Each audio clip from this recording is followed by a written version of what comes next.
was like, I need to hold it in. But we hold it in. What's up, BAM fans? We're here for podcast episode number 6. I'm Coach Adam Galker. Hey. Coach Jake Manworth.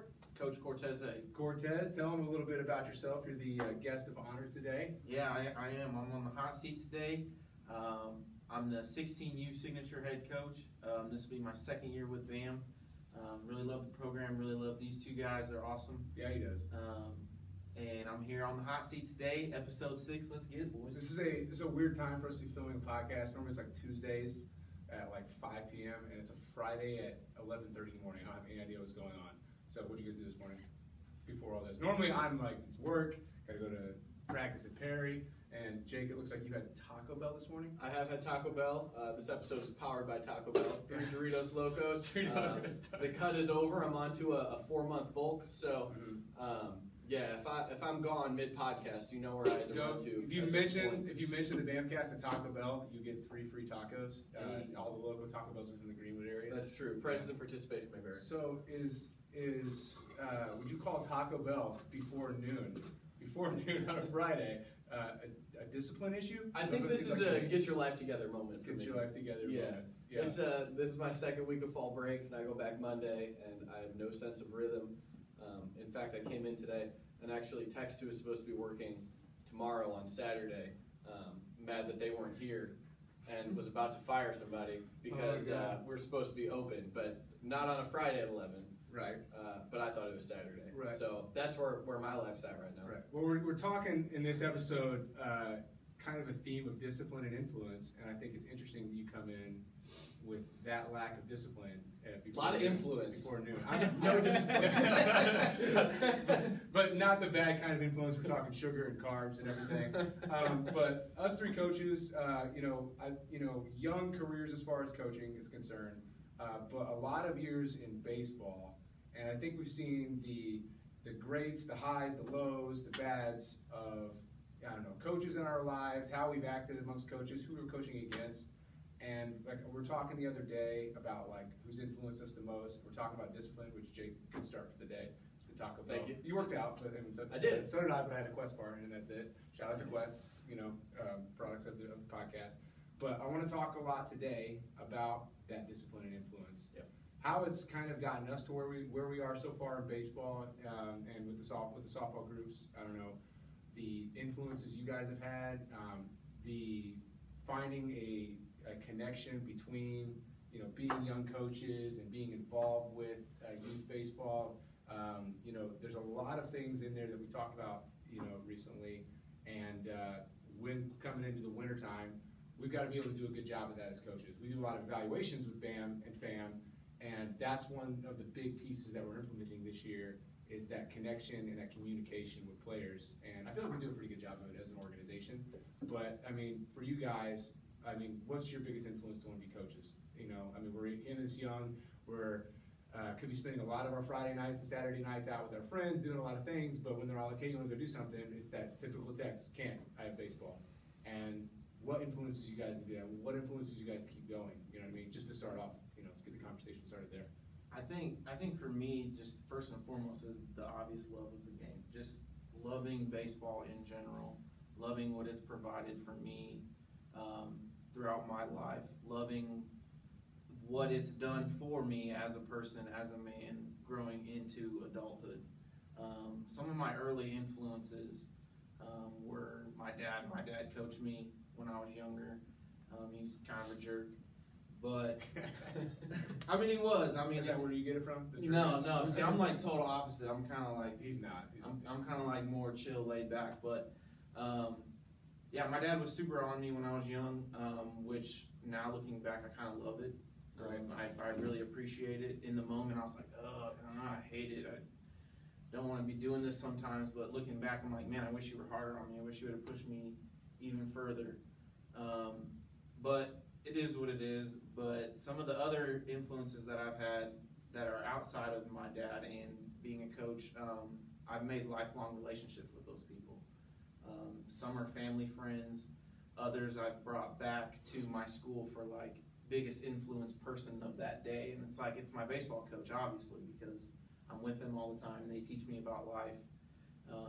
and they're just always there for me and pushing me to be the best person I can be. So. Right. Do you see a connection in like things you've learned in life through baseball? Absolutely. The first thing that comes to mind is learning how to fail. I know in life there's many situations as a dad, as a husband, anywhere that we kind of sometimes fall short as people, and that just is what it is. And in baseball, if you're failing 7 out of 10 times at the plate, you're doing a phenomenal job. Yeah. So I just think that's one thing baseball does really well, is teaching people how to get back up from that failure. That's one of the biggest things I see baseball doing for kids. Even if they don't even realize it, it's still like a mental training for life. What a phenomenal sign of influence, to where it's like the best people in the world at something still fail 70% of the time. It's ridiculous. You know what I mean? Like you feel super pumped, like you feel like you're the biggest person in the world when you're out there and you've gone 3 for your last 10. Yeah. I'm at 300 in my last 10 at bats. You know what I mean? And if you do that in any other sport, if you do that in any job line, you're failing 70% of the time. You're gonna be fired immediately. You know what I mean? Imagine if you're 30% completion rate as a quarterback in the NFL. You don't have that because you're on the.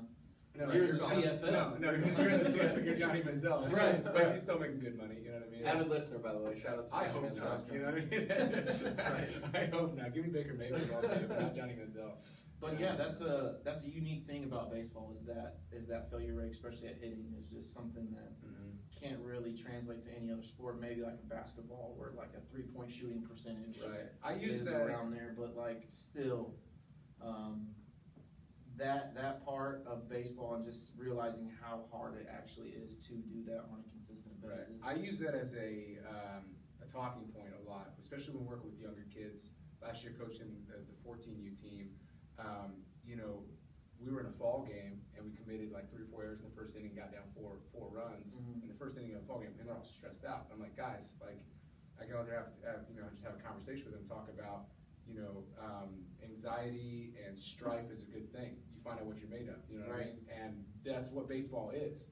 You know what I mean? You go at 0 for 6, you're in the worst place in the world. Yeah. But you go 4 for 4 your next at bat, you haven't increased your average that much. You're still not succeeding 50% or more of the time. Right. But you are noticing, obviously, what failure can do for you, and even getting out of that, what feels like failure, even though you're still failing the majority of the time. I just think that's crazy. It is. I think that's wild. an insane part of the game.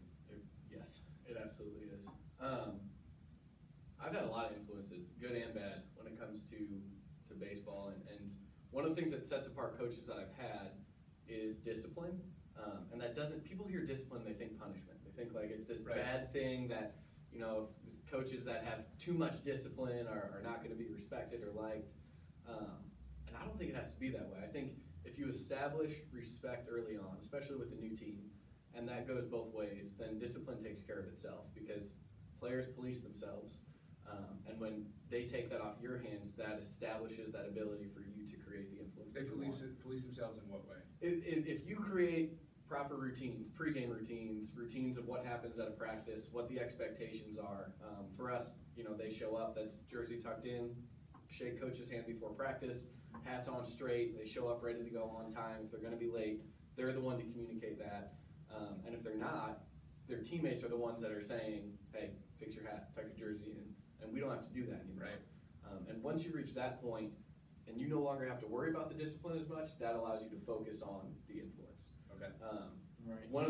You just have to hope you have those guys on your team that are willing to speak up for doing those discipline things that are right. Yeah. And I don't know what you guys have done in the past, but sometimes as a coach, you have to single someone out and be like, hey man, go get on those guys. Yeah. Or sometimes it doesn't happen so naturally, or even travel, everyone's coming from different areas and everyone's not so buddy, oh, I see you in math class and in gym and all that. I just see you when I'm here. So sometimes it's a little awkward for them to take ownership. Yeah. And I don't know, sometimes you have to push that as a coach. Yeah. You do. And one of the things for the kids that I think is tough to really figure out, or especially as a coach to figure out with new kids, you get a lot of programs that focus on talent. And you need talent to win games, and we're all here to win, and that's great. But we might have one kid go D1 out of next year's team. We might have more than that, but one would be awesome. We might have one eventually make the pros, but everyone is going to go pro in something, right? And figuring out how to create a positive influence on kids so that they become positive people is something that's missed in a lot of coaches' mindsets. I mean, they're willing to dump somebody in order to get somebody better, but what did you just do to that kid who might have been counting on you? We've coached together and we've talked about it. We've had teams where we take 11 kids that we need and we take one that needs us. You know what I mean? I mean, there's kids in certain programs that need you more than you need them. And it's crazy when you start to establish that relationship with kids and figure out who they are. If you can see the best in somebody, I mean, I'm not talking best in baseball, but you see who they are, you see how they act, and you see how to get the best out of them. I mean, that's what it's about. We got a kid this year who we subbed for us a little bit last year, and I wasn't a huge fan. But he always just looked kind of worried, he wasn't confident, and he has probably been one of our best fall players because talent's always been there, but he's playing confident and he's playing controlled, and I mean, he trusts his teammates and his coaches, and that's a huge piece for a kid to establish the fact that they can be something bigger than what they are. And that's the words that we say to them. And every kid's different in how you have to talk to them, but it's also seeing that action in their coaches. I don't think it's a coincidence that we work as hard as we do, and our players work as hard as they do because they see, not only do we talk about hard work paying off, but they see us actually physically acting that out on a day-to-day basis. Besides that, what do you guys do as coaches, especially like with a new player, to pull that out of them? Obviously, if you have a kid for multiple years, like the 17U team that is just graduated for us, we've coached a lot of those guys, and it took some time to really find out how each individual guy wants coached. You got to coach the group as a theme, and that's the same concept, but individually there's different aspects of their personality that you have to bring out of them. And with a new player, what do you think is the best way to bring out that influence? Because I agree with you. I mean, the way he carried himself. I mean, I don't know if it's a 14-year-old kid meeting new people and he's shy. I mean, that could all be a part of it. But there's been a drastic improvement in the way he carries himself. I don't know if he's hitting the ball hard. He's pumping 80 right now at 15. He feels good about himself. But what do you guys do as coaches to pull that? I don't know, to pull that kind of confidence out of a kid when you see that they don't carry it, especially in a game. Yeah, it's hard to gain confidence in. Right. You know what I mean?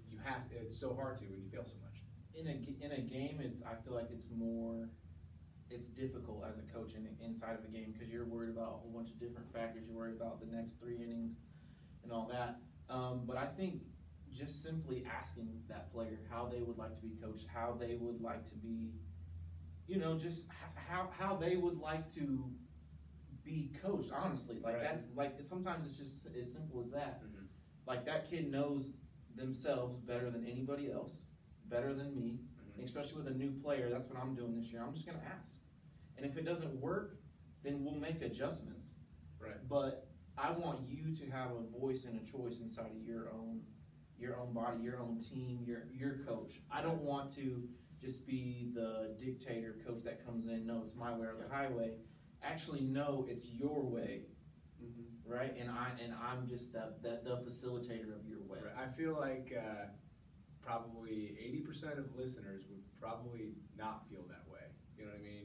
I mean, not that it's wrong, and I think that's a fantastic sign of some of the disconnect between players and coaches, especially in the travel ball game and now high school, where you can up and move whenever you want if you're not happy. You know what I mean? But I feel like maybe with it's transitioning from the old way of you're going to listen to what I say and no matter what, and that's how it's going to be, otherwise you can get out, to that different sort of communication style that you were talking about, of going after them and how do you respond well. You know what I mean? I feel like I don't think I was ever asked that question. I don't know if that would have. I don't know how I would have answered that. I probably would have been like, oh, I don't know. Exactly. I feel like most people don't know, and I feel like you need to establish that first. Like they need to know how they respond the best. Right. And so if you simply ask them and they don't know, well, then you have a baseline. Yeah. To then go, okay, well then I'm going to try this. I'm going to try this. I'm going to try this. Sure. And then you see where they do and what they do respond to, and then you go from there. Because like you said, everyone's different. Every single individual is going to be different. Right. Whether you have a kid that is hard-nosed at 14, and then you get a different kid that's the same kind of hard-nosed, they're still different. Right. They still respond to different things. They still feel different ways when certain situations go down. So I just wanna ask my players, especially at the older ages. Yes. I think when they I would agree know with that, themselves. As I say, I think there's got to be Yeah, younger ages is the difference, and then older ages is the difference. Is how you approach it initially, especially if you got a new team. If you're pulling in a new team of 16-year-olds or a new team of 13-year-olds, this 13-year-old group, you can kind of instill it in them and mold them how you want. But you at max have 2 years left of these guys. So you got to do the best that you can right away out of those groups. Yeah, and I think I agree with that to an extent, but I'm a little bit different in the sense that I think kids become what they're told they are. And I think there's a lot of families that don't necessarily tell their kids what they need to hear about who they can become. You know, they see an example every day of, you know, just going through the motions from certain parents and what that looks like. And some have great influences, but when you have 200 kids, you're going to have a mix of what you have. Right. And I think finding a way to positively challenge kids to be better than they think they are, or to go farther than they think they can go, or to coach them harder than they think they can be coached, is a key. So when they say that, you know, I wouldn't coach them that way. I'd coach them that way to an extent, but challenge them to be bigger and to be better. To go further And, with that idea. and once you do that, the key to that relationship is to, yes, celebrate their success when they do that, but also celebrate that failure. Because at the end of the day, if you're running and you fall flat on your face, which direction did you go? Forward. Yeah. You're still moving forward. Yeah. So you get up and you keep moving forward, and you have your successes, but as long as you're falling forward rather than falling back, we're still moving forward. I almost said down, which would have ruined down. I was like, down. Really ruined that analogy. Yeah. And where you're going. So, down, Jake. So I know, Adam. Thanks. And we talk about it a lot, but we focus process over product because eventually your process becomes your product. So if we're celebrating the failure because the process is right, even if the product isn't yet, we're still going to eventually get to that success. Right. So in game, there's a lot of times that, you know, we go out for a mound visit, or I pull a kid, I call time and bring him over when he's about to hit, and his bat's shaking because he's got second and third and 2 outs in the last inning, and we're down 1. Yeah. Or a pitcher gives up 3 in the first, and I want to just yell at that kid. But we don't do that, because that wouldn't help anything. So we just put your arm around a kid and you say, hey, you just gave up 3 in the first, but it's going to be a heck of a story when we come back and win this game and we throw a complete game, right? Yeah. And in my mind, I'm thinking, you better throw strikes, you better hit your spots. God, I hope so. We're on pitching, but to him, you say, hey, it's going to be a great story, and you're going to throw a heck of a game. Let's go. Yeah, and you leave it there. Unless you know that kid likes to be pushed like that. Yes. I was one of those kids. I was one of those dudes that I wanted you to yell in my face. Yep. And be and some need that. I wanted you to be mean because I played better. And that's something I didn't realize until I got older. Yep. But and that's where I think you have to ask them. Do you like to be like yelled at, or do you like to be, hey man, it's all good. Right. We're gonna keep going. Yep. I'm gonna be positive, because as a coach you kind of have to be like have multiple personalities. Right. Because you have 12 to 15 personalities there. Yes. And so that's just that was just my point. Just like sometimes, and I love if that kid is one of those kids that like, no man, I want you to ride me because then I play better. Yep. Then ride him. And I love that in practice. I don't think you can ever be perfect in practice. So, I mean, I'm going to nitpick. I'm going to call you out on those things. We're going to work. But I also think that a team takes on the personality or the persona of their coaching staff in a game. So if they go into a game and you go down early and the coach is like, come on, we got to get all those back right now, and they're like freaking out a little bit, then your team's going to start freaking out a little bit. Right. It's, hey, let's chip away. Or, I mean, you should, if you walk over to the field that I'm coaching at, I don't want you to ever be able to know the score based on me. I want you to be able to look at me, because I think there's a reason to be afraid of the calmest person in the room. You know, and I think if you have that, could be right, could be for real, could be right, could be great. That's a perfect example. But if you walk over and the team is so high and so low on every little thing that happens in a 7-inning game, I mean, they're going to be exhausted by game 2 or 3 of that day, even if they're winning. Right. So you have to have a sense of quiet confidence in the way that you coach. And I think there is over-coaching, and there's a lot of it that goes on. I mean, you got, especially at the older age groups, let them play, coach what needs to be coached. I mean, it's their team. All we can do is put in signs and manage. And I mean, when a game happens, I want to manage situations. I want to manage player personalities individually with players. But if it takes a coach to bring them in between every inning and get a big pep rally speech and a big breakdown every inning, then we're failing. It might work every once in a while. Right. But the other thing that it does if you don't do that all the time is when you pick those moments to actually bring them in and yell. I yell probably 2 or 3 times a year. Yeah, one bucket throw a year. And as soon as I do, everybody's quiet. And even the fans, like you see the parents, like, what just happened, right? Yeah. And typically the response is very positive because they know, all right, we did something, we got to pick it up. All right, we're messing up. But if you do that every inning, then you lose that influence as it happens. For sure. Right? And I think it definitely varies from sport to sport, and that's kind of the way I like to coach in a positive manner. In baseball, we talk about the speech we give to a lot of kids, that we don't want kids playing with fear in baseball. You're already failing 70% of the time. If you are playing with fear of making a mistake physically or mentally, you're more than likely going to be failing more than 70% of the time.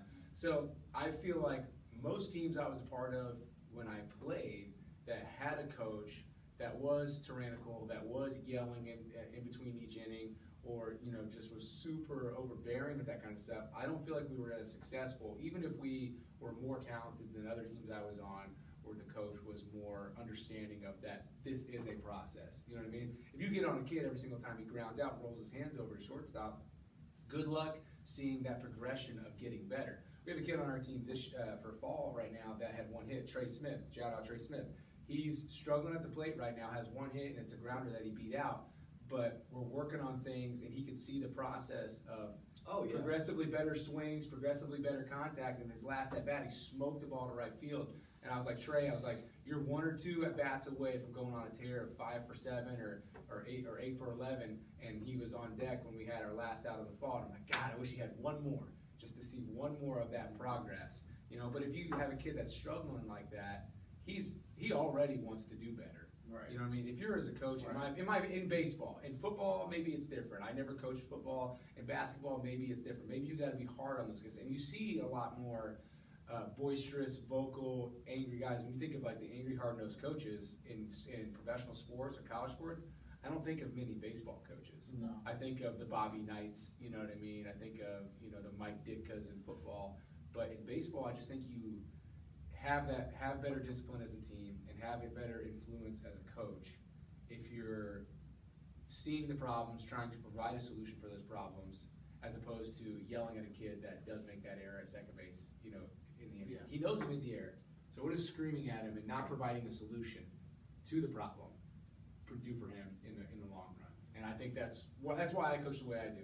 It's why I'm not out there screaming. I'm hooting and hollering. I'm pretty excited dude on the field, but I'm not yelling at a kid when he makes a mistake. I want to provide that solution. If he doesn't want to learn from what we're saying as coaches, that's when I'll get a little bit out of shape and toss a bucket once a year, but that's it. The thing about baseball that also makes it unique is that like downtime in between like so many different plays, like right, you may only have 3 at bats in a game, or you only may get that 1 ball at second base that whole game. Yeah. If you mess it up, Totally. you're thinking about that until the next game. The difference between like football and basketball is like the high pace. It's always constantly moving, constantly going, and the coaches are kind of further away, so they have to be yelling in the moment, stuff like that. Because there's just so much downtime in baseball, to where your mind really plays a big factor into how you perform. I think. Right. But you mentioned some of those hard-nosed coaches, and I think that's possible in baseball to do that or to coach that way. But the key to those coaches and their success is the relationships they created gave them the freedom to coach those guys that way. Yeah, and that's why they were successful. Right. So, I mean, if you've established a relationship with a player and you have that positive influence and they trust you, they know you, there's a mutual respect there. Right. You can get on somebody like that because they know the place that it's coming from versus you just trying to embarrass a kid and screaming at him. What's the youngest age that you guys have seen that type of coaching be successful? I haven't, to this day, seen that be successful in the long run at the high school age. I just honestly haven't. I've been there are times even as a player when I was an athletic trainer, being in the dugout with coaches, and I'm just thinking like, there's no way the way that you're acting towards these players is getting them to respond properly. And you hear them talk about the coach away from the coach, and very talented team, and I could tell that, hey, this isn't working with this group, and you got to be able to change that. But like I said, what's the youngest age you've seen? I haven't seen it. I think college for sure it can happen. You know what I mean? Because you build that really long relationship with those kids in college as you for a long college, time. My high school basketball coach was a little bit that way. Yeah, I'm talking in baseball. I think basketball you can do it for sure. Basketball you can. Baseball, I mean, where most high school baseball coaches fail when they try to do that is it's one thing if you're yelling at somebody or coaching them hard about baseball. It's another thing if you're yelling and screaming about them and putting them down as a person. You know what I mean? There's a time and a place to do it to force the team to come together. And I've said it multiple times. If my team for 2 weeks hates me, and together they talk about how much they hate me, and that's bringing them together, then I'm successful. Yeah. And there was a time during high school season last year that I had to do that. And it worked. But over the long run, if you don't ever come back from that, and that's all you do, and there's no build-up from the tear down, then you're never going to be successful. And there has to be that balance there. And a lot of coaches don't see that. It just becomes a yelling match against nobody. And they're just screaming. And what it comes down to really in any sport, it's all the same. You got to coach people over product. And the idea of it is, I mean, really when you look at it, like we're coaching baseball, but we're coaching people to be successful about baseball. Yeah. And I fully think we could do that in basketball. If you teach us football, we could do it in football. Because of our focus and our passion being people rather than just sport, that's why we're successful. Right. So people who do, and that's one of the first questions that we ask you and we ask at every interview is, why do you do this? And if people are like, I love baseball. Well, great. Do you love people? Do you have a passion for building kids up for their future? Because if you don't, you just love baseball, be an instructor, go give lessons, that's fine. But at some point in the summer, you're going to be broken down and out of energy because kids are going to fail. So if your focus isn't the kids, then you're not going to be successful in what you're doing. I think sometimes that disciplinary works better at the younger age groups, just because those kids are like so young and so influenced by you, and like if you establish hard discipline on them when they're young, they're more likely to fall in line. But just like me, and any high school kid, when you get to that high school age, you just want to be independent, man. Like you want to rebel a little bit, like you want to test the waters, you want to be your own person, start to establish your own identity. And so I think, especially at the older ages in baseball, sometimes that yelling, screaming doesn't work just simply because of that. They're like, man, forget this guy, man. You know, like I don't have any relationship with him to start with. Right. And then he just wants to yell at me, I'm out. And then you're totally turned off, and then that kid gets turned away the whole season. That's something you definitely don't want. And one of the biggest issues in our culture today and everything is this idea of feelings. Honestly, you hear commercials. No, feelings. Trophies. No, trophies as well. Yeah, everybody gets a trophy. Cortez is going to get a trophy just for participating in this podcast today. Sixth favorite person. That's why you're in week 6 right now. We had a debate at a restaurant about participation trophies, and we're not going to get into it. But it just makes they drive me crazy, but that's fine. But feelings. I saw a commercial a couple months ago. It was a Coke commercial, and it was all about like all these different people that drink Coke. It was like, if you're this person or this person, or you feel this way or this way, hey, just go with what you feel. But no matter what, just drink a Coke. Yeah. Cool. But this idea of feelings, like when you take feelings over what you need to do, it creates people who fail. This idea of, I just don't feel good. I don't really want to get up, so I'm not going to go to school today. I'm a little tired. I don't want to go to practice today or go to my lesson. I'm just going to call in. And when that is personified into who the person is and how they act and everything, then we create failure. But with that, coaches also act that out with discipline. Like, you can take anger out of discipline. It's one of the biggest things I've learned in parenting. Like, my kid does something that they shouldn't do, they're going to be disciplined, but that doesn't change how I feel about you. It's like, look, I love you, but you screwed up, and because of that, you're going to have to go to your room for 10 minutes. I'm sorry about it. I don't like it either, but unfortunately, your action... You like a little bit, play more games. That's right. I get a little me time. Send them to the... I don't like it. I get stressed out. I don't like it. No. I don't like disciplining my kids. I don't like disciplining my team either, but if you act a certain way, then there has to be a repercussion. We had a practice last year where... and they have to wear pants to every practice, baseball pants. I'm not a shorts guy, especially once we're outside. And the seniors were texting everybody, and they were like, hey, it's spring break. Let's just wear shorts. Coach can't punish all of us if we all wear shorts. So they all showed up in shorts. And this is my first year at this school, so it was like week 3. I said, all right, let's do some base running, guys. We're going to do some sliding practice today. We spent probably 45 minutes doing dive backs and doing slides on the bases because they all decided to wear shorts. I mean, at the end of the day, I don't want to practice that all day, but when your action is that, Right. there has to be a reaction from a coach. It doesn't have to be an angry one. And I Right. think when you can teach kids that you're on their side, but their actions have to cause you to act a certain way as well. Right. And then discipline, the whole concept of discipline changes. Just It's being not able coach to hates us. separate it. Yeah, Right. yeah. It's not coach hates us, it's because we did this, we have to do that. And because I want you to succeed, Right. we have to do this. Right. I have to see this. I mean, we're very, very disciplined in the way that we teach base running and pregame and all Right. of those things. If you don't peak after 3 steps, run into first, or you don't break down, and we saw it in the fall, it's going to affect certain things. So when we do it, if you don't do it properly, you got to go back and do it again. Yep. Right. You're wasting everybody's time. I don't really want you to, but I'm also not going to watch you continue to do it the wrong way without correcting that behavior. Absolutely. And that's what discipline should be. It's not punishment, it's correction of behavior. Right. There's being Right. disciplined in what you do and being disciplined for not being disciplined in what you do. Right. You know what I mean? So, like, what do you guys find is been the most successful ways of getting your kids to be disciplined in their actions? Is it disciplining them by making them run bases, or another form of getting them to understand that this is important? Not just important in our success in the game, in practice, and doing the right things on the field, but important in everything you do in life. From, you know, getting up in the morning and taking that first step to make your bed, you know, that creates positive reinforcement for the other things you're going to do throughout the day. You get one task done, it follows up by another task. How do you guys find, what do you guys find is the best combination for getting kids to be disciplined in their actions? Consistency. Consistency separates winners from wannabes. Okay. Really. I mean, it's if you do it once, good for you. How do you keep consistency from being redundancy in their minds? You Because act- high school kids find things to be very redundant when you They- repeat things. They do.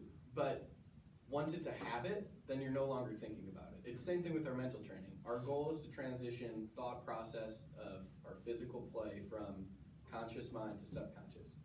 When you do something enough to separate that from, okay, this is our pregame routine, that goes from conscious to subconscious, and they just do it, then it's no longer redundancy, it's habit. And habit is something that when you have that with a team, it's crazy what you can get in a 2-hour practice because they know their routines, they get through it quickly, Yeah. and we can do that. And once they take ownership of what that is, and that's where I think is the big focus, is tell them why. It's a question we don't ask enough or we don't answer enough. You hear it with parents, you hear it with coaches. Coach, why are we doing this? I hear it every day at school. Why do I have to learn this? All right. Well, if I don't have an answer for why I'm teaching something, that's on me. Don't be mad at the kid for asking you why. Why are we doing this drill? Let me tell you. Because if there's not a purpose behind it, then there's no purpose in us doing it in the first place. So, 1, be able to answer that question of why. 2, ask the kids why. Why are you here? Why are you playing baseball? If you just love it, that's great at 12. If you love it at 16, but you don't really care, there's something missing. There's got to be something more than I just enjoy playing the game. What's your focus in it? Like, why do you do it? What makes you come in every single day and work as hard as you do? What's your goal? And a lot of times people have dreams and not goals. So they have this far-fetched thing they want to do and no plan to get there. And our job as coaches is to figure out the roadmap of how they actually get there. But it's a roadmap, not a checklist. This idea that life becomes, for a lot of people, just this checklist of, I did this, now I have to do this and this. I mean, a roadmap, there's a lot of different ways to get there, and you got to allow kids to fail and figure out their own path with that end game in mind. Yeah. But your job as a coach is to facilitate that path and figure out how you help them get there without making it a redundant checklist of just one thing after the next. Right. So when it comes down to it, I mean, what that why is, or that focus for the player, is what keeps it from being redundant.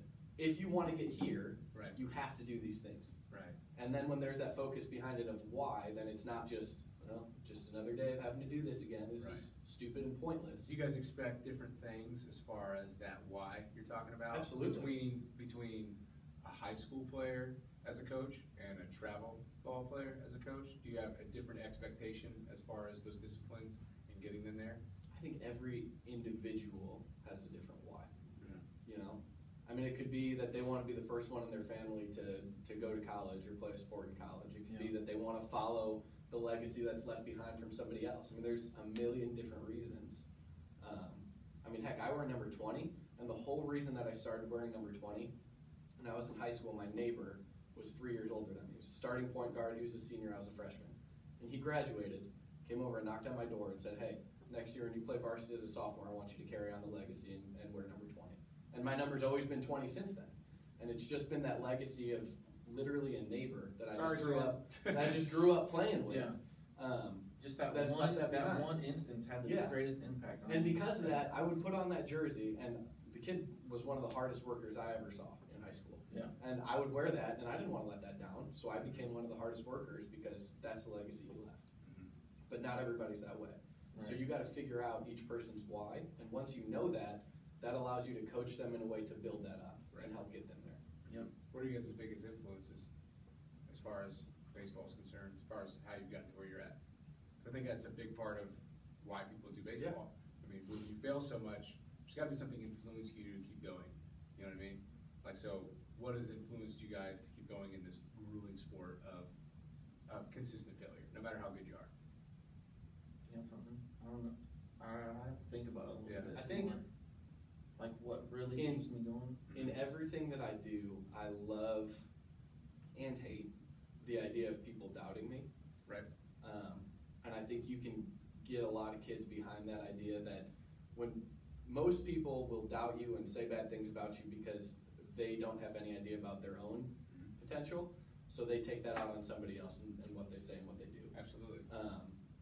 And if I have any influence as a dad, I want it to be, and as a coach, I want it to be that as kids grow up, they see that your job can also be something you're passionate about, and that just because it's hard doesn't mean it's not possible.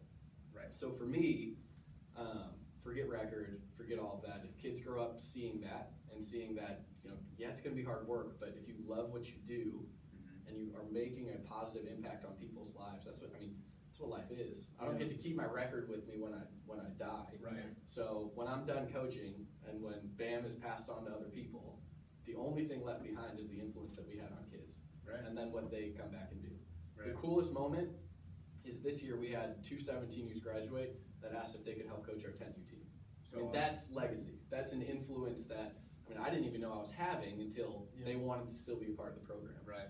So, that means more to me than pretty much anything we've done in BAM at this point. Forget numbers and players and teams. It's, hey, you had an impact on my life that I want to have that on somebody else's. Absolutely. And I think it's finding your why is the first part. And then when you find your why within it, you find what your influence is on somebody and what's influenced you to get to that point, for sure. Mine, big time, easy thought is my dad. Just as a kid growing up, I saw how hard physically and mentally my dad would work for our family and for our kids, getting up at 2 o'clock in the morning to go to work for a very hard physical labor job, coming home, struggling with the things around the house. It just seemed like nothing really ever would go his way in things. It seemed like as soon as he would get a little bit ahead, something would make it to where he had to work harder for our family. And that just had such a big impact on me to know, to never settle and never give up no matter how hard something is on you. And that's why I like baseball is even, I wasn't that good in high school and I barely played in college. I was a pretty decent player at a young age, but when I got to, when everybody else caught up with me as far as talent-wise and I wasn't succeeding as much, the easiest thing in the world is just to give up. But when I see my dad coming home after a 10-hour day, getting me to practice and bring me home from practice just to leave to go work another 6 hours on a farm and drive for that guy, and when he gets home at 10 o'clock at night, go to bed to get up at 2 o'clock in the morning to do the next thing, that still sticks with me to this day. And when I get up in the morning and work my butt off and I'm exhausted and I don't want to go the next day, I just got to think of that, you know what I mean? And it makes me want to continue with these things. Find my why. Why do I want these kids, to succeed? When these people are coming to us. We're seeking them out in recruiting and everything, but when they sign on and put that hat on, it's our job to get them to where they want to be and provide those resources. My dad did all those things for us. And what you just said is basically that your why is bigger than your feelings. Absolutely. And until somebody's why is bigger than their feelings, they will continue to fall short. Because they'll just stop when something gets hard or when they're not having a good day. Your why has to be bigger than your feelings in order for you to be successful in anything that you do. I like that. And that's a huge piece. I feel like for me, baseball was just something that was just always there. It was just always, it was like another person. Like I could lean on it. I could like talk to it. I could like be with baseball, like in a relationship. Like it was just always me and my dad growing up. Like my mom wasn't really, like she was around and stuff like that, but it wasn't. It was just me, my dad, and like baseball and sports. Like that's all I had. And so I think that's really my why, is just because that's like, it's like my favorite person in the world. It's like a whole entity that's been built up in me that's like become a part of me now. Right. It's not something separate from me anymore. Right. Like I feel like it's in me and it's like all I had. So even when it was the hardest that it's ever been, it was just like I'm not doing anything else. Right. Like this is just me. Like this is just, that's my thing. That's my guy. That's, you know. Do you guys remember in baseball when baseball was the hardest it's ever been? Remember that? Remember like Yes. when baseball at your point at that point was like, God, this is like the hardest that this game's ever been on me. Absolutely. It was I kind of had a similar story. I was super good younger age, right? And I was ahead of everyone else. And then 13U middle school ball, 60-90, I'm a catcher, right? I always had a good arm from behind the plate on a Little League field. And then I go out there and I can't get it there, boys. I'm telling you, I can't get it there. Cut two from home. I could not get it there. And so I had to learn, right, where I had to bounce it. Right, so I could get a long hop for my shortstop. But I just remember, like, throwing down and not being able to get there, putting everything I had to it and go, wow, I'm really not that good. I can't even get to second base. And it would just, like, dawn on me, and I was just like, oh my gosh, look how far these fences are. It was just like overwhelming, and I think that 50-70 is a good transition, because sometimes you need that transition, because I think sometimes that kind of killed my confidence a little bit. Just like looking out there and being like, oh my gosh, this is like football field. It was like an eye-opening experience that I will forever remember.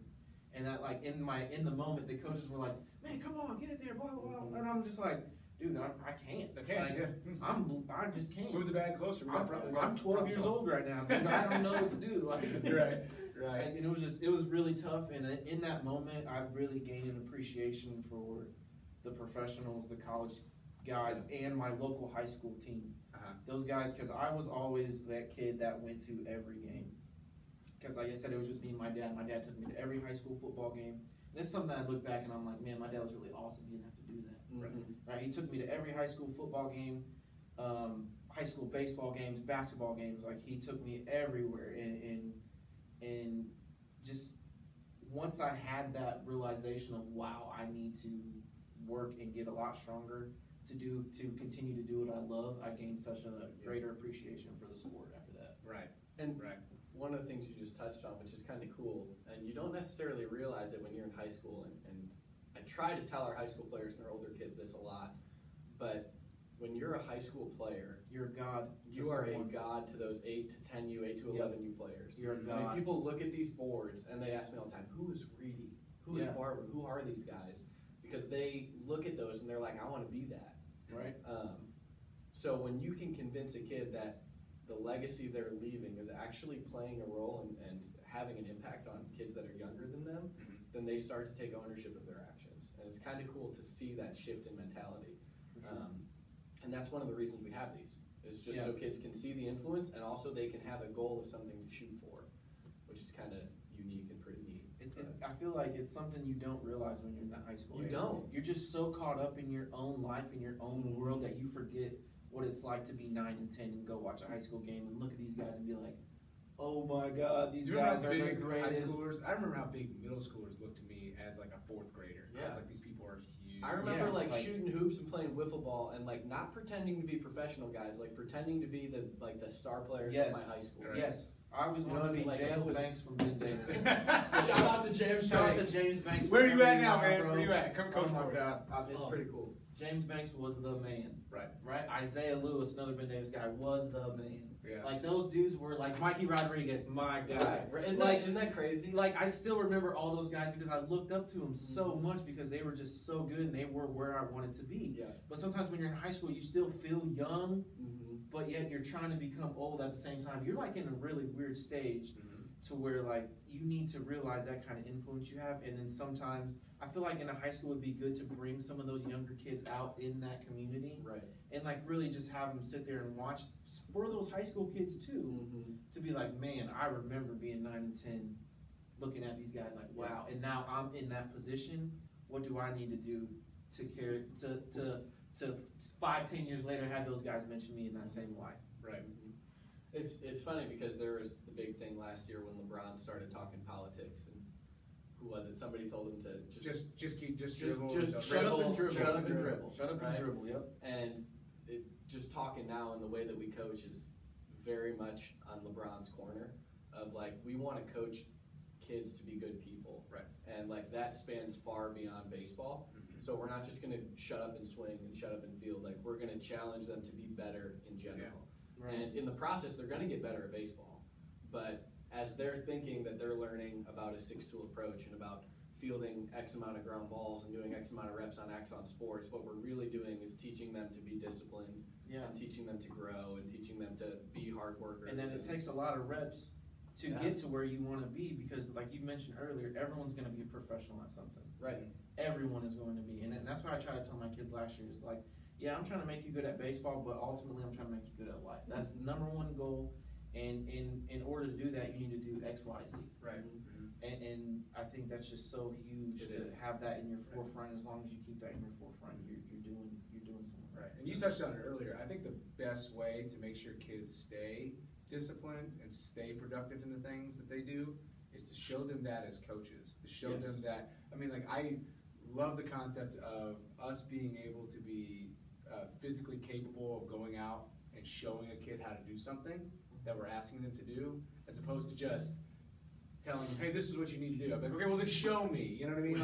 Like if we screw up as coaches, like last year, like I made a really dumb call about not sending a kid with 2 outs in the bottom half of the inning. Like, if that run scores, we win. If it doesn't score, we tie. And I made a really dumb call and held them up. And I had a brain fart. I don't know why I did it. But I felt so bad after the game that I went and ran my foul poles as a coach. You know what I mean? I want kids to see that I'm introspective enough as a coach to realize that I make mistakes. And that helps me stay disciplined because I can see my failures and see my flaws.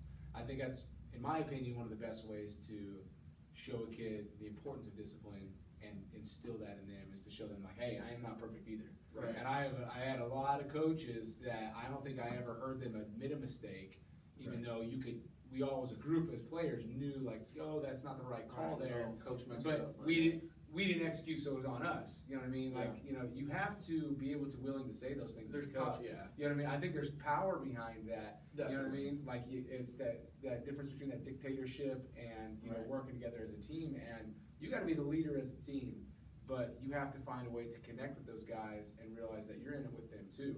And I mean, I had a couple kids text me after that game, say, Coach, it's no big deal, man. It's not your fault. But, you know, and I feel like they respected me in that manner to know that, hey, I'm willing and able to admit that, like, you know, we were in a tie situation. There's a lot of things that got up to that point, but hey, Coach made a brain fart. Coach made a bad move. That's on me, guys. And you're going to see me learn from that. And as coaches, that's the biggest thing that I saw. And we talk about it a lot of, we've seen 100 ways to do it wrong, but we're trying to figure out the right way to do it. And I feel like the right way has to have that involved, of being able to admit when you're wrong. I totally respect the coaches that go out and on a press conference in the pros and just say, put it all on me. I got to figure this out, even though they're the easiest ones to fire.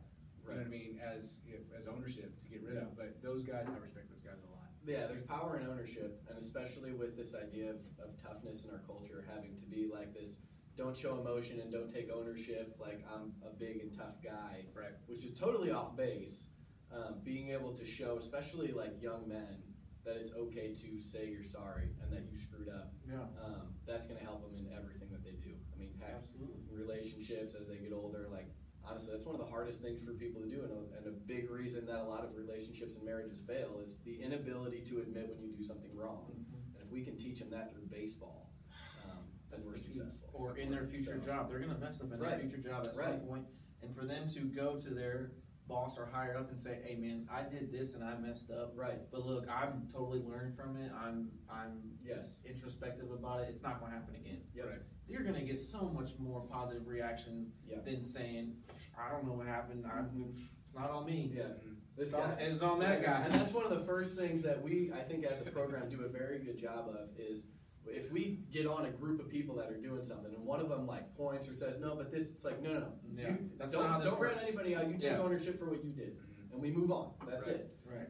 You don't, and that's hard for kids to do because they get away with it a lot, Right. and people listen to them. But although there are times to listen to them, there are times to not, and they need to learn that. Right. Right. And that's some of our experience that we've gone through. What do you guys do to help yourself stay disciplined in anything, in diet and workouts and work and I think relationships? Finding a way to push yourself every day to do something that is difficult is important. So for me, that's workouts. Like even when I don't want to do it, to go in and to work out and push weight that might be more than I thought I could.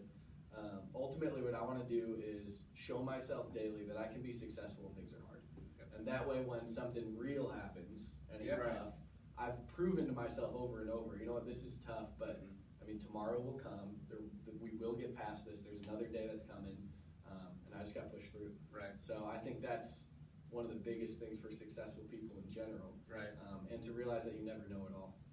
There's always room to grow and always room to get better. And the moment that you decide that what you're doing is perfect is the moment you begin to fail. Right. So, and that's why our program has changed every year. And we tell coaches, like, give us input and do that. Yeah. Because we want to get better. We have our coaches clinic tomorrow, and there's going to be some guys returning for this 8 to 9 hour day. And I'm sure they're like, I heard this last year, but it's going to be different from last year. We have a lot of things added in. I found that same thing and I think we all agreed that we feel that struggle is a huge thing. I found that same thing in running. I can't run right now because I'm had a concussion trying to recover from that, and it's killing me because I've always thought of running as the last thing anybody wants to do in practices or anything because it's immediately the first punishment people go to. And I was like, if I can find a way to use that to motivate myself, and running is a struggle every single time. You can always go further. You can always go faster. You can I think 5% of the time when I go out for a run, I'm like, okay, this is going to be a good run. I feel good. No, you got to find a way to push yourself past those things.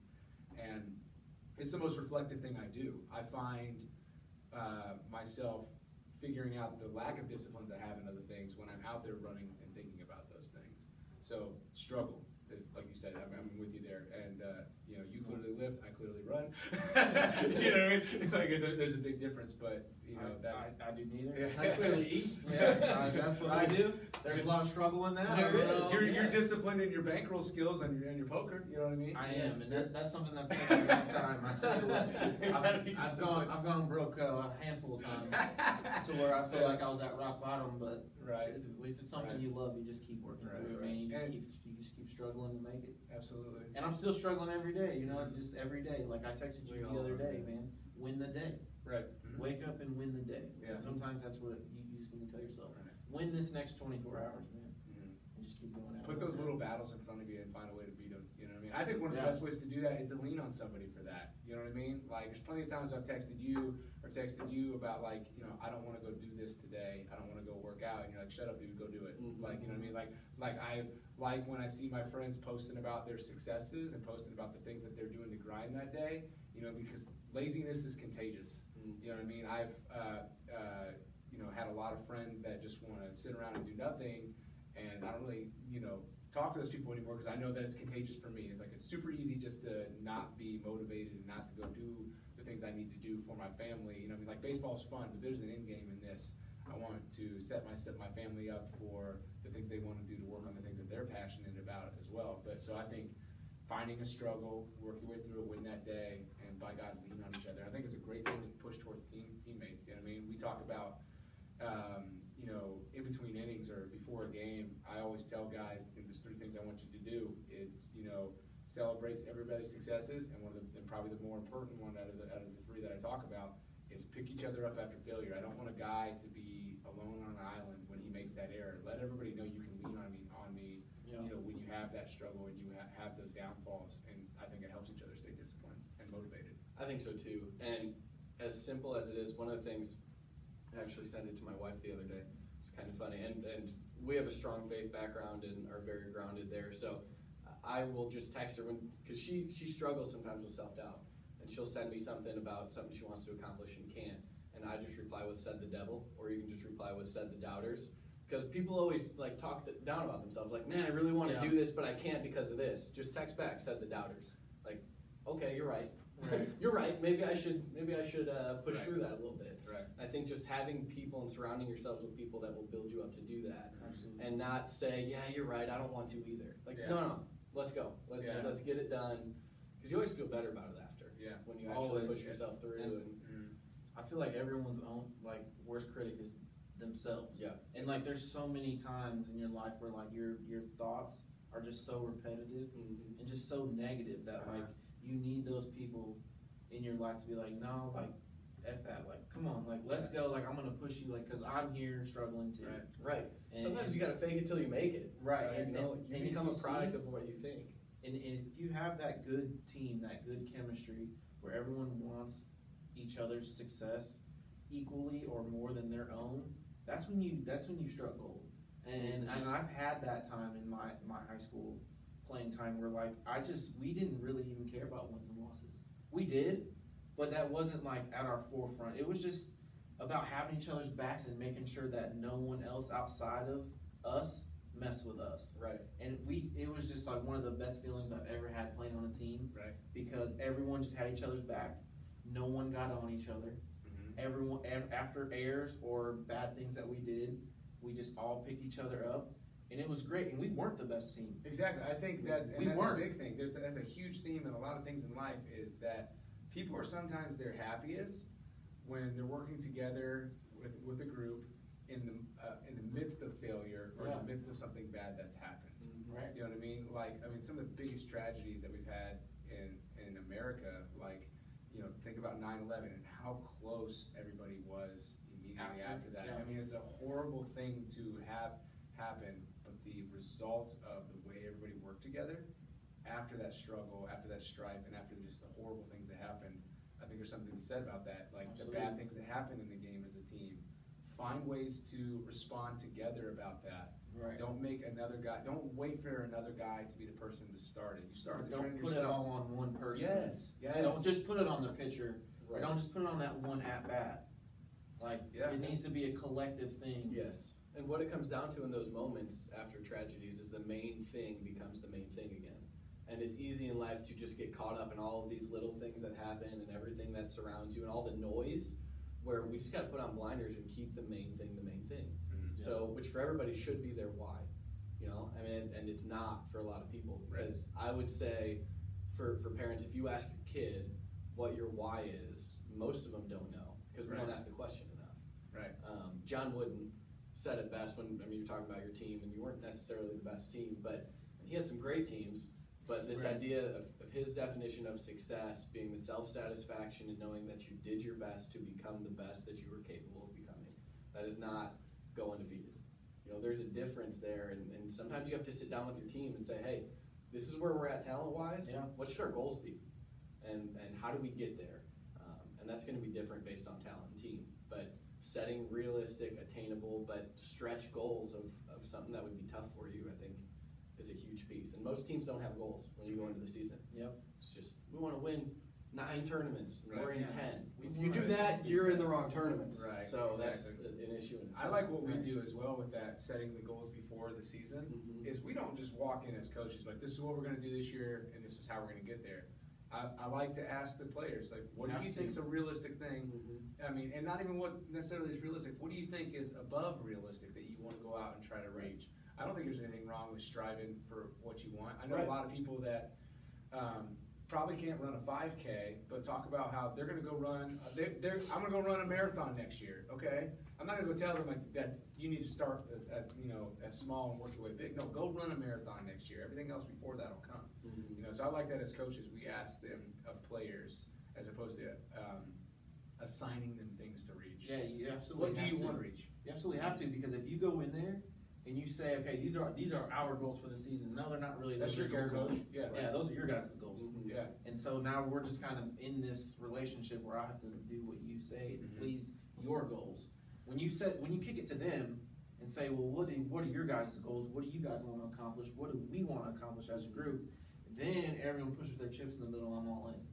Absolutely. Right? Yeah. I'm all in with this because now there's a piece of me. There's a why. There's an investment in myself, and that's why post game, I'm not a big talker post game. I let my players talk. I try to let them talk post game, because then if they can reflect and understand what we did wrong, what we need to work on, and what needs to happen moving forward, then it creates a buy-in again of what needs to happen next game. Yeah, I like that. I started last year for the first time.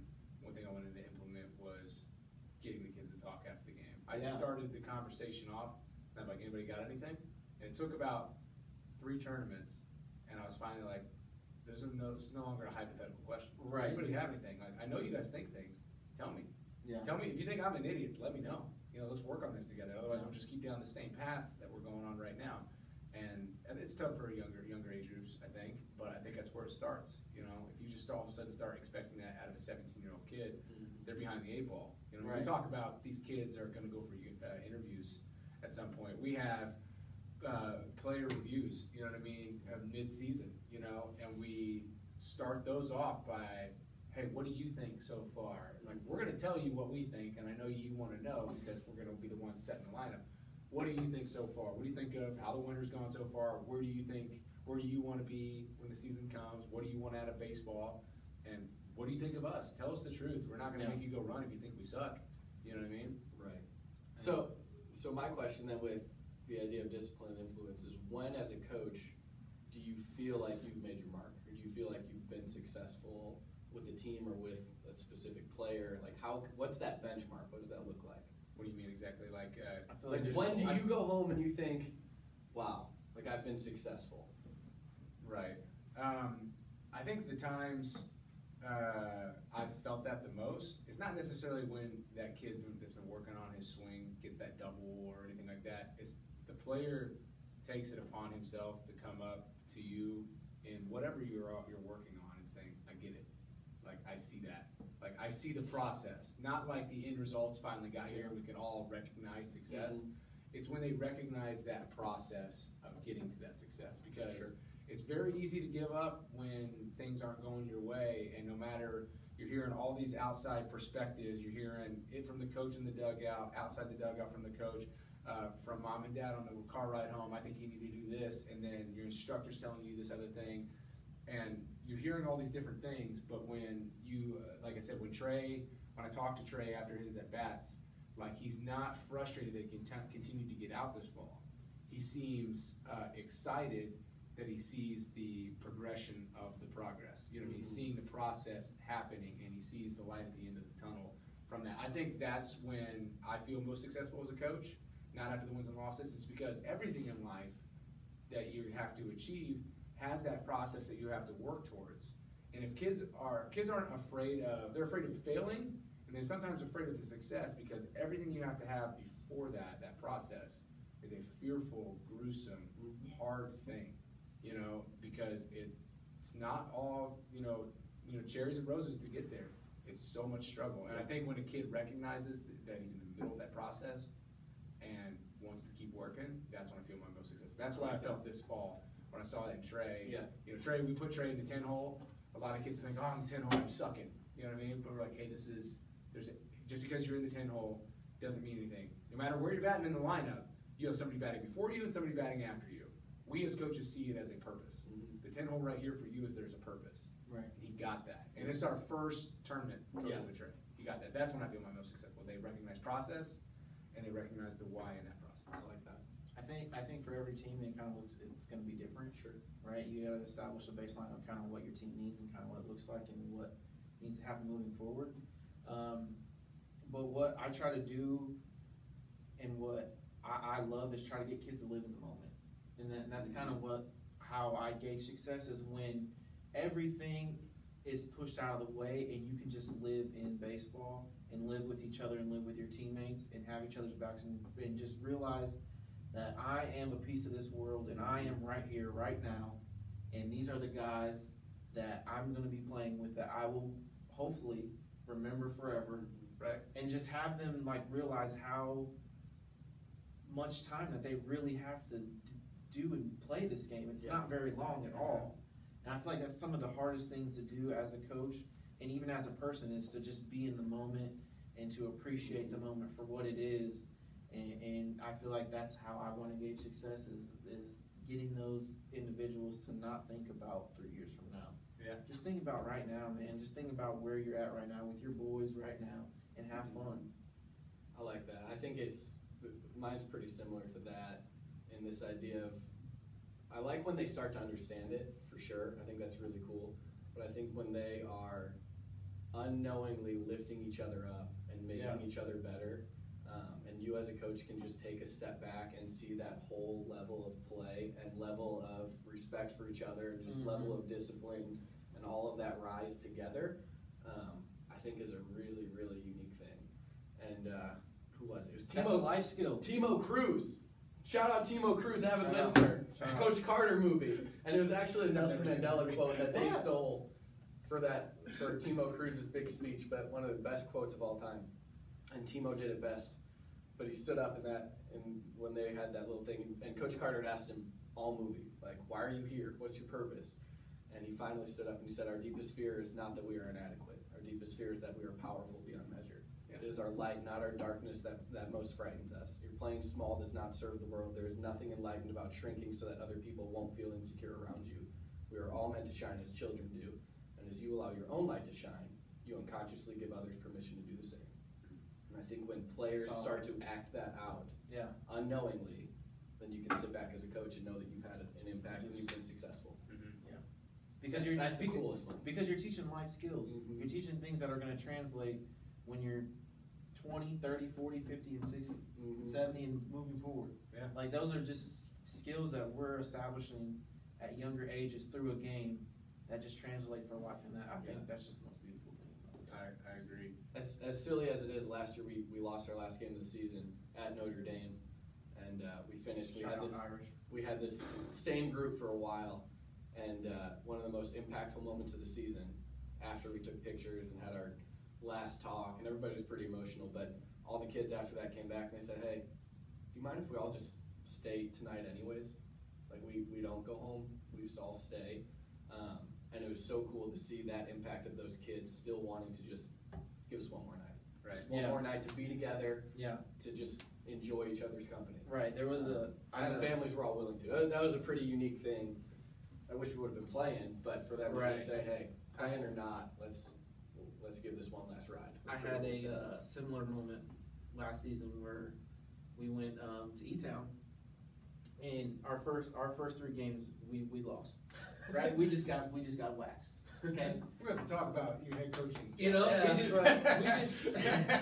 we just It's real awkward right now. we face quality teams, right? But we did not show our best. But afterwards, everyone wanted to stay, okay, and everyone got together for a parking lot wiffle ball game, and that's what we did, because I was like, you know what?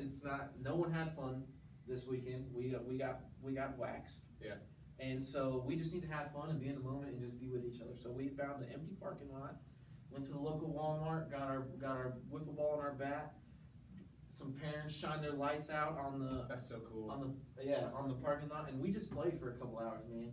And just to see the enjoyment and the freedom that those kids had, and how relaxed they were playing. Yeah. And I was like, I brought that together because I was out there playing with them too. And I was like, man, you guys need to realize how awesome and how fun this is right now. Translate it, right? Try to translate this feeling, this positive feeling, or sort of this weightless feeling of this is just the moment. Right. It's in this moment, and it's so great. It was a good moment last year that even after 3 losses, that we just went back and played with ball, and everyone was smiling, laughing. And that's what they'll remember. Yeah. That's the thing. They're not going to remember those games. They're going to remember the wiffle ball. Right. And Shout out Caleb Bealey. Oh my gosh. I don't know if you're listening. Our first year Oh, coaching nice. together. Our first year coaching together, we coached for the Indiana Magic out of Muncie. And not that good of a team, but it was just a heck of a memorable year. Great kids. Great kids. The kids seemed to enjoy and respond well to the stuff we were talking about. And we had And I'll try to keep the story short just for brevity's sake. But we had these drills we were giving these kids. We called it the magic homework or whatever. If we had rainouts of practice, we give them homework that they got to do. We posted online. You had to comment after you did your drills. And one of them was an indoor drill, keeping your hands short, like go up to a wall, just real slow swings, and up against the wall to make sure you're staying inside the ball. Well, we said do these outside if you can, but Ethan Pittsburgh, shout out to Ethan Pittsburgh, one of my favorite kids of all time. State champ, by the way. State champ for Broncos, Dillon Broncos. But he did these drills inside and took a full swing because everything Ethan does is hard-nosed and hard as he can, and smokes a kitchen table chair, and just shatters it, right? Just destroys this wooden table chair and with his bat. And we ended up a few weeks later playing a wiffle ball game as a team. A little bit of a cookout, and we took this wooden chair as the trophy, right? And three pieces, right? And Jake and I were 100% we were going to be on a team, and everybody else got to make their team. We picked Caleb Mealy, who's a 12-year-old on our 13U team, and we went out and won the wiffle ball championship. And one of my favorite pictures of all time is Jake and I holding Caleb up on our shoulders, and Caleb holding this chair above his head. And you should see, he's this tiny little kid in this picture, and you should see this kid now. I got together with him last year for a catching lesson in Yorktown, and he's just twice my size, low voice, talking about going to the Marines or something. And I'm just like, dude, you are scary. Right? He used to be this tiny little dude. But he will remember that. God, I remember that. And another big shout out and a huge appreciation to Tracy Decker, one of the moms of a player on our team.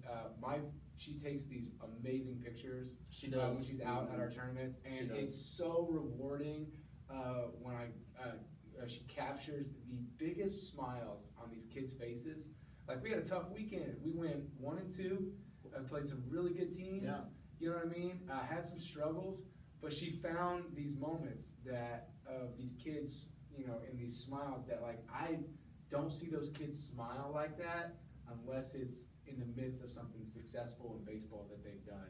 And so big shout out to Tracy, huge appreciation for those. Yeah, those pictures are awesome. You're talking about, like, when you feel the most rewarding is like we are putting them through this grueling thing that we think is teaching them these great things in life, and yet those moments still happen.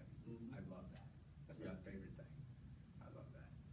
But I don't know. I think it's a good way to kind of wrap it up. We talked a lot about influence and discipline, and I think if there's anything people can take from these things, it's whether you're a coach, whether you're a player, come together as a group, come together as individuals, lean on each other for those disciplines, lean on each other for those influences, and I think most of all, when you do that, you'll find your why within baseball and find your why within the other things that you have in your life that you need disciplines and influences for.